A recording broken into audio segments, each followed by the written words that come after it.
Part 1. The divorce papers arrived the same morning I found a red lipstick smear on my coffee mug. I stood in the kitchen, the smell of burnt toast mixing with panic, rereading my own name spelled wrong on the envelope. Like even the law didn't recognize who I was anymore. 10 years married. 10 years of routines, inside jokes, and Sunday pancakes, now reduced to a signature line and a box marked irreconcilable differences. Ethan walked in like nothing was wrong, loosened his tie, and kissed my cheek. His lips hesitated, just a fraction of a second too long. My stomach dropped. I asked him whose lipstick it was.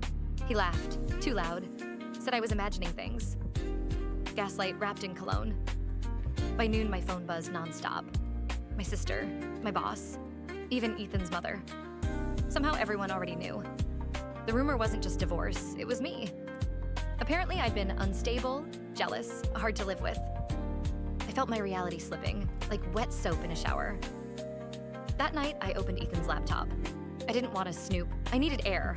An email popped up, subject line bold. Our place is ready. The sender, Lena H. My hands shook as I clicked. Photos loaded. A furnished apartment. A woman's laugh frozen mid-frame. Her hand on Ethan's arm. The clock ticked loud enough to hurt. When the front door opened, I was still staring at the screen. Ethan froze when he saw his laptop open. My face reflected in it, hollowed out. Explain, I said, my voice barely there. He didn't. He just whispered, "It's not what it looks like." And that's when my phone rang again, this time from an unknown number. I answered, and a woman's voice said, "We need to talk about your husband before tomorrow." The woman on the phone knew my address before I could hang up. Her name was Lena, and she stood on my porch an hour later, rain soaking her coat, eyes red but determined. She looked nothing like the villain I'd imagined. No smug smile, no cruelty, just exhaustion. "I didn't know about you," she said immediately, holding up her phone like a shield. Screenshots, messages. Ethan telling her he was divorced already, that I was the one who cheated. My knees buckled. Inside, Ethan paced like a trapped animal. Two women, one truth he could no longer bend. Lena demanded answers. I demanded honesty. He gave neither, just excuses layered over lies, like cheap paint over rot. Then Lena dropped the bomb. "I'm pregnant." The room went silent. Even the rain seemed to pause. Ethan's face drained of color. Mine burned. 10 years I'd tried to get pregnant. 10 years of doctors, charts, disappointment. And now this. Ethan reached for me. I stepped back. He turned to Lena. She stepped back too. For the first time, he stood alone. That night, I slept in my car. I couldn't breathe in the house anymore. The leather seat was cold, my phone glowing with messages I couldn't read. At 2:13 a.m., an email came through from Ethan's lawyer. He was filing first, freezing assets, requesting the house. I laughed out loud. Then I cried until my chest hurt. The next morning, I walked into a law office on Main Street. The sign read, "Mara Klein, Family Law." She looked me dead in the eye and said, "Do you want to survive this? Or do you want to win?" I said I wanted the truth. She slid a folder across the desk. "Then we start digging, because men like your husband never hide just one thing." As I left, my phone buzzed again. A text from Ethan. "If you tell anyone about Lena, I'll ruin you." I stared at the screen, realizing this divorce wasn't just a breakup. It was a war. The first secret we uncovered wasn't about love. It was about money. Mara's investigator called it financial infidelity, and suddenly my marriage felt like a crime scene. Offshore accounts, shell companies, thousands siphoned away while I budgeted groceries. Ethan hadn't just betrayed me, he'd planned for my absence. For a moment, I felt powerful, vindicated. Then the court date got moved up. Ethan showed up in a tailored suit, smiling like a politician. His lawyer painted him as a devoted husband trapped by my emotional volatility. I watched strangers nod along as if they knew me, as if 10 years could be rewritten in 10 minutes. Then Ethan took the stand. He cried, real tears. He said he still loved me, that he'd been confused, that Lena was a mistake born from loneliness. He said I'd pushed him away with my grief over infertility. My hands clenched so tight my nails drew blood. When it was my turn, my voice shook. But I didn't break. I laid out the evidence, the accounts, the lies, the pregnancy. The judge's eyes narrowed. Recess was called. In the hallway, Lena found me. She looked smaller now, fear replacing resolve. "He proposed to me yesterday," she whispered, said the divorce would be quick. Something snapped inside me. not anger. Clarity. That night, I posted nothing. I said nothing. I let Ethan think he was winning. Meanwhile, Mara uncovered one last file, emails tying Ethan's company to illegal kickbacks. Career ending, prison adjacent. Mara asked, "Do you want to use this?" I hesitated. This wasn't just about revenge. This was about who I wanted to be when the smoke cleared. Before I could answer, my phone buzzed. A voicemail from my doctor. "Your test results are in," she said. "Please call me back as soon as possible." My heart raced. Infertility had been my shadow for a decade. I called back with shaking hands. The line clicked. The doctor spoke softly.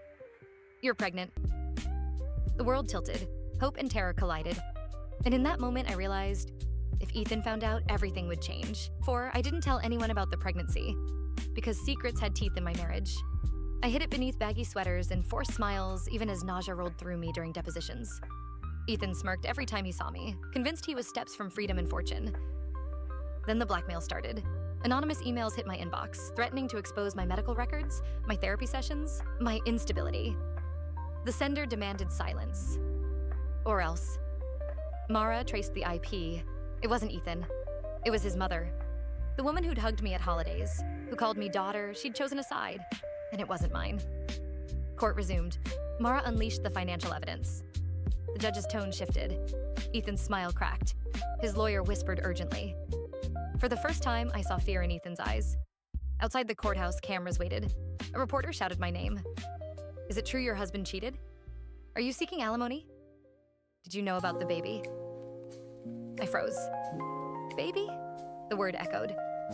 Ethan turned slowly toward me. His eyes widened. Understanding dawned. That night, he showed up at my door drunk and desperate. "Is it mine?" he slurred. "You owe me that." I told him to leave. He grabbed my wrist. I screamed. A neighbor called the police. The next morning, Mara filed a restraining order. Ethan violated it within hours. The judge wasn't amused, but the real twist came when Lena called me, sobbing. "He wants me to lie," she said. "He says if I don't, he'll take my baby." I felt the weight of 2 unborn lives hanging in the balance. Mara looked at me. "If we play this right, you walk away free. If we don't, he takes everything." I placed a hand on my stomach, torn between justice and mercy. Then the door to Mara's office opened and Ethan's lawyer stepped in, holding a document.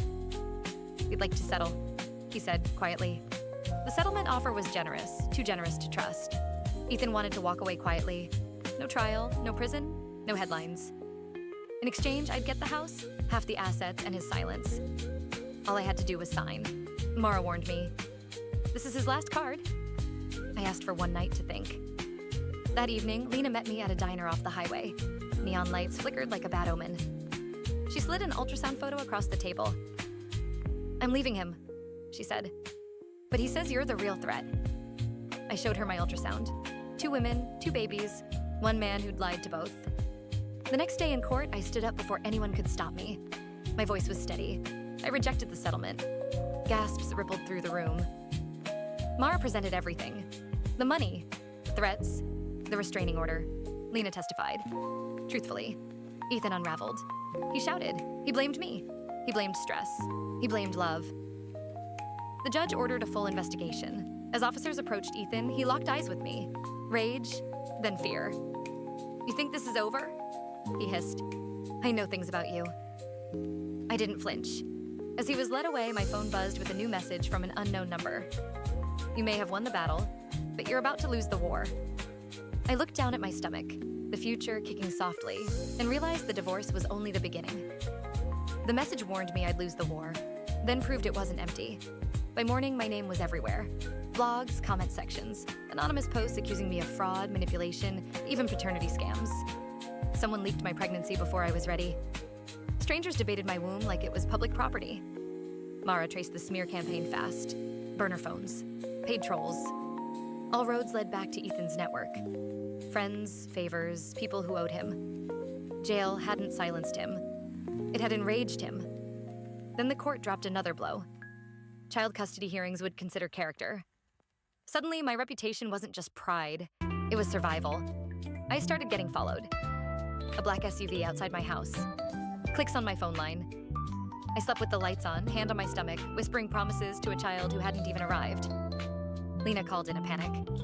"He filed for full custody," she cried. "He says I'm unfit." 2 women, 2 babies, same enemy. Mara proposed the unthinkable. We go public, controlled, strategic. I hated it, but silence was killing us. We did an interview. 1 channel, 1 story, truth only. No tears, just facts. The response exploded. Support poured in. Hate too. But for the first time, the narrative shifted. Then Ethan made his move. From jail, he filed a motion claiming my pregnancy was impossible, requesting a court-ordered paternity test and a mental evaluation. The judge approved it. As the gavel struck, I felt something sharp. Pain, low and sudden. I doubled over. Mara grabbed my arm. "We need a doctor. Now." Because the war had just reached my body. The hospital smelled like antiseptic and fear. Monitors beeped, nurses whispered. The doctor's face was unreadable, the worst kind of silence. "Stress-induced complications," she said finally. "You need rest, no court, no media." But court didn't pause for pregnancies. Ethan's hearing went on without me. My absence was twisted into weakness. His lawyer argued I was unstable, unfit, dramatic. I watched the live stream from a hospital bed, tears soaking the pillow. Lena showed up, gripping my hand. "I'll testify again," she said. "I'll tell them everything." She did, and it worked. Partially. The judge denied Ethan immediate custody, but the mental evaluation stood. I felt stripped bare. Days later, the evaluation report came back. Clean, strong, resilient. It was the first time an official document described me accurately. Then came the twist no one expected. Ethan took a plea deal. Financial crimes, reduced sentence, but in exchange, limited parental rights preserved. A legal tether that would bind us for decades. I screamed into my steering wheel when I heard. This man would never fully leave my life. That night, I went into early labor. Sirens wailed as the world blurred. I thought of all the things unfinished, all the words unsaid. In the delivery room, between pain and breath, my phone buzzed one last time. A message from Ethan. "See you soon." I screamed again, but this time a baby cried with me. Holding my child rewired my definition of strength. Tiny fingers, fierce heartbeat, proof that something good survived the wreckage. But peace didn't last. 2 weeks later, Ethan requested a supervised visit from prison. He wanted to see the baby. I almost said no. Almost. Mara advised caution. Denying him could hurt you later. So I agreed. The visitation room was cold, glass between us. Ethan looked thinner, sharper. His eyes locked onto the baby, then slid back to me. "She has my eyes," he said. "She has my last name," I replied. He smiled. "For now." I walked out shaking. Lena wasn't so lucky. Ethan's family funded her custody battle. She lost temporary placement. Her baby went to Ethan's mother, the same woman who blackmailed me. I felt sick. Together, Lena and I filed an emergency motion, linking the grandmother to harassment, manipulation, and unsafe conduct. We pooled evidence, messages, recordings. The judge listened. This time, the ruling was swift. Custody returned to Lena. No contact for the grandmother. Outside the courthouse, Lena hugged me and whispered, "We're free." I wanted to believe her. Then Mara called. "Ethan's being released early," she said. "Good behavior." My heart dropped. "He'll be out next week." I looked at my sleeping child and realized freedom wasn't about winning anymore. It was about escape. And Ethan was coming back into the world. The day Ethan was released, I changed everything. Address, phone number, routine. I moved cities under a legal relocation order approved months earlier. Something Mara had quietly prepared. Ethan didn't know where I was. At least I thought he didn't. One evening, as I rocked my baby to sleep, a letter slid under my door. No stamp, no address. Just 4 words written by hand. "You can't hide." Panic clawed up my spine. I called Mara. She contacted the police, increased patrols. But fear doesn't listen to logic. Days passed. Nothing happened. Then I saw him, across the street, at a cafe window, sunglasses, smile. He raised his coffee cup, mocking. Calm, I ran. That night, Mara revealed the final card. "We can terminate his parental rights," she said, "but it's risky. Permanent, nuclear." I thought of the years ahead. Birthdays, schools, the constant shadow. I said yes. The hearing was brutal. Ethan fought like an animal cornered. He accused. He cried. He begged. Then the judge spoke. Rights terminated. No contact. Ever. Ethan screamed as he was removed. Outside, the sun felt brighter than it had in years. But as I strapped my baby into the car seat, a thought crept in. Was this an ending? Or just the calm after the storm? People think surviving a divorce means moving on, but it really means becoming someone new. Years later, I watch my child run through a park, laughing freely, unaware of the war fought before her first steps. Lena and I still talk. Our children are cousins in everything but blood. Trauma bonded us. Truth freed us. Ethan vanished. No sightings, no messages, just a ghost with a court order attached. Sometimes I wonder if he thinks of us. Sometimes I don't care. What I learned is this. Love isn't proven by endurance. It's proven by safety, by honesty, by choosing peace even when chaos begs you to stay angry. The scars remain, but they no longer define me. As the sun sets, my phone buzzes. An unknown number. I stare at it. Then I silence the phone, lift my child into my arms, and walk home. Choosing the future. One quiet step at a time.